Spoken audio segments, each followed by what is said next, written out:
Hey, I'm Mark Burrows, And my name is Coty Morris. and we're here to talk about Shadows Have Color Too.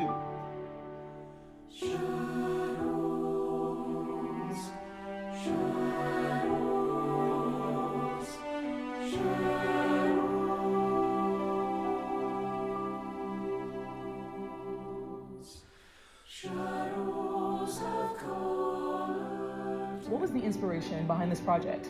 Yeah, so I was at a camp a few years ago, and I was working with an artist. His name is Stephen Prince, and he did some work with black ink on any kind of found object.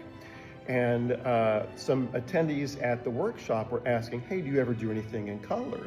And so he and I were visiting, and he was saying that, you know, black ink actually, when you distill it, has a lot of different, it has a whole spectrum of colors. And that reminded me of being a kid in science class with those little prisms and learning that white light, when it was refracted, had a whole spectrum of colors, so that even when things were black and white, they weren't. So black ink, white light, there was this whole spectrum of colors. And I thought, well, there's a piece in there. I could write a text, or I could call my friend Coty, and Coty could write a really good text. I sure could. And Coty, you didn't just send a text. You sent a poem. You sent poetry. So, what was your process for taking those white light and ink and turning that into the poem that you did? Well, when Mark contacted me about the project, there were two lines that came to mind first. The first being, shadows have color too. I actually thought of the title. And then I thought of my climax to the text, oh, how I want to be like the prism. Yeah. I have a friend who is one of our theater professors at the institution. I'm at Portland State University. And Solomon taught me that shadows cannot exist without the presence of light. And I sat and I thought for a while how often we lament shadows, how often we criticize or judge the absence of color, of the vibrancy. But none of this exists, none of this light can be seen unless we know what darkness looks like, what shadows look like. And not all of it is about the haunting. Some of it is about the protection, about the covering. You know, the clouds can be grim, or they can be the protection from a blinding light or an inviting light.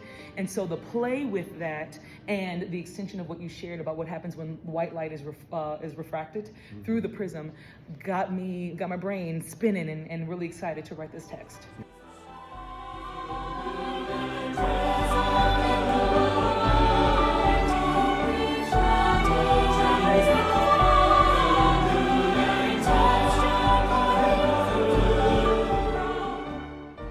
You hear the wonderful ways that Mark has said the word magenta and green and purple and red, and all of the different colors that we could represent, whether they be people, whether it be a color of our skin, whether it be mood, whether it be character, that all of us make up this prism of light, and all of us have seasons and moments of shadows, but it's in those shadows, it's through those shadows that we find our new vibrancy of color.